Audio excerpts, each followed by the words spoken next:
Boogie, drop that beat.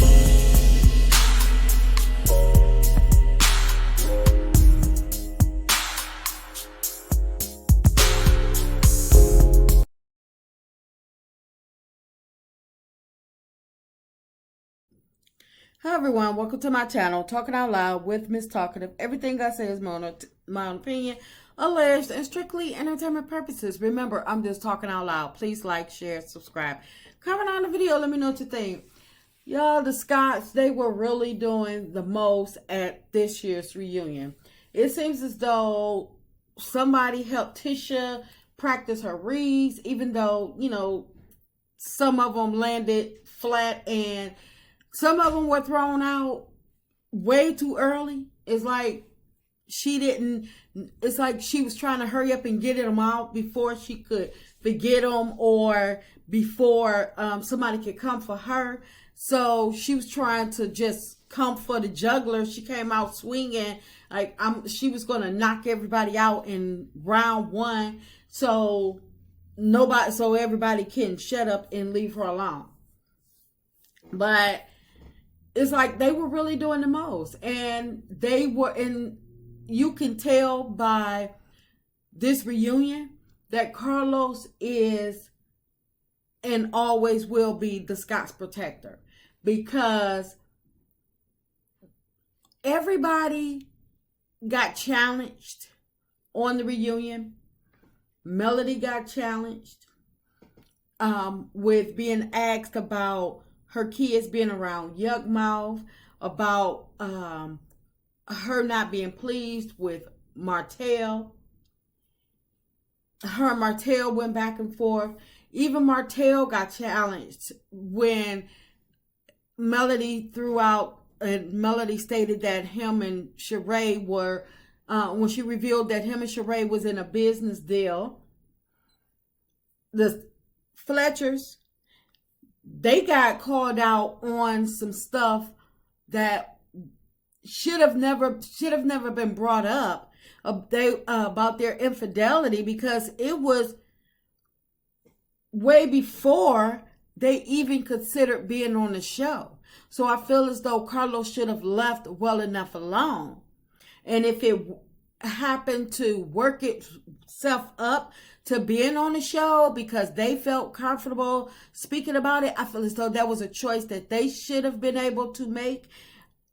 I don't feel as though Carlos should have been prying. The same thing with Kiki. I feel as though that if her stuff was in the past, the infidelity between her and her husband, I feel as though that should have been in the past. She said that was a long time ago, but she admitted to it. She got it out in the open.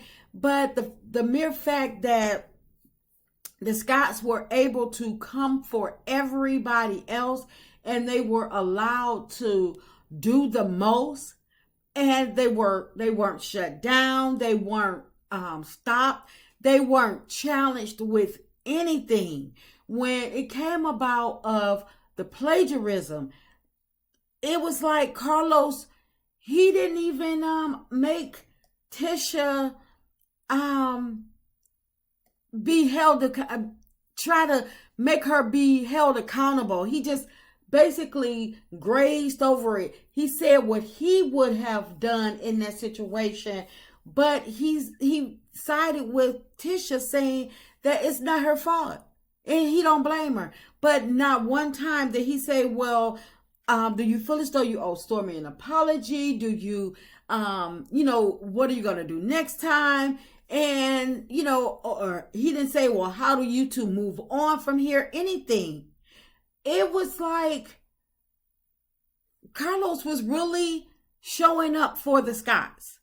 I don't know if they had a meeting beforehand, some conversations, texts, phone conversations, what have you. They somehow, I don't know if it's just a done deal now where it's a given that the Scotts know that Carlos is going to have their back each and every time, to allow them the the leeway to go after whomever they want to go after, but when it get too heavy for them, he can stop it and, shut the conversation down, because Stormy wasn't given a chance to really rebuttal against Tisha telling her to go pop some pills. And I'm not siding with Stormy at all, but I feel as though the Scotts, they were doing way too much. And it was like the Scotts were able to wiggle their way out of everything. Tisha, when she acted like she couldn't comprehend when she was asked questions, say for instance the expo, they were asking, Carlos asked the Scotts, are they good business people? And Tisha started talking about the expo, and I'm like, that's not the question. Carlos never reiterated the question to her. Never, even after she spoke about the expo, since she threw it out there and made it a topic, he still could have circled back and asked her, but do you think you're good business people? And he could have asked her for some examples other than the expo. But instead, he always want to move on. Anytime it's come to the Scotts, he's always ready to move on. I didn't see the Scotts get challenged at all. Out of all their mess that they could have been challenged with, everything that they've been going through, why did they move into an apartment and renovate their house that they've already been living in? What happened to Bedrock? What about all the liens? What about all the lawsuits? Where do they stand with the $5.5 million lawsuit? And yes, I feel as though if they brought Kiki Mess with the Crime Stoppers onto the show, then I feel as though that they should have brought the Scotts drama with all of their stuff. They threw out, they was able to bring in Stormy invoices that she's not paying. So what makes the Scotts better than anybody else? So I believe that Carlos continues to prove himself as the Scott protector. It's like no matter what. I mean, even though they spoke about that little fake pregnancy scare, Tisha sat up there and basically, laughed through the whole conversation, which further lets you know that it was fake, because Tisha, she prides herself on her marriage. Her marriage is her identity, and her being able to brag about being married for 17, 18 years, she loves to brag on that, because she feels as though, one, that's all she got to hang her hat on. And two, nobody else on the cast has that until the Fletcher stepped in. But she prides herself on being married.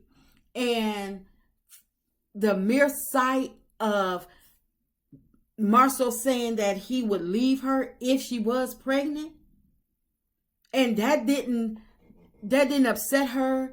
That only thing she could say was, I've been standing 10 toes down with him, not believing anybody when they brought me allegations or whatever, couldn't prove anything, but he gonna leave me. I've been here 10 toes down. And it was like it was a joke to her.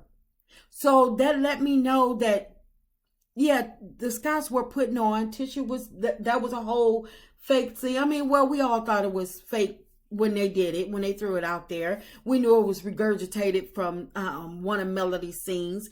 But for them to bring it up and put it out there as a storyline for themselves, they should have at least made it more believable. And then when they brought it to the reunion and Tisha just laughing through it, it was like, no. But I mean, because if it was real, the things that Tisha deals with Marceau on a continuous basis, and I'm not talking about the stuff that that get shut down on the show. Now I'm not talking about the allegations that get shut down on the show. I'm talking about their real, true reality that's going on behind the scenes. Just the mere fact of him saying he would leave her, knowing and her knowing what all he's done to her against their marriage, and she's dealt with in their real life, that would have triggered something to the point where it wouldn't have been no smiling, no it wouldn't have been no smiling, no 10 toes down. It would have been like a what you mean, or she didn't check him, she didn't have nothing for him, nothing. It was like she had more she have way more animosity towards the cast than she does Marceau. The person that said if she was pregnant or to come up pregnant that he would leave her. And all she could do is laugh.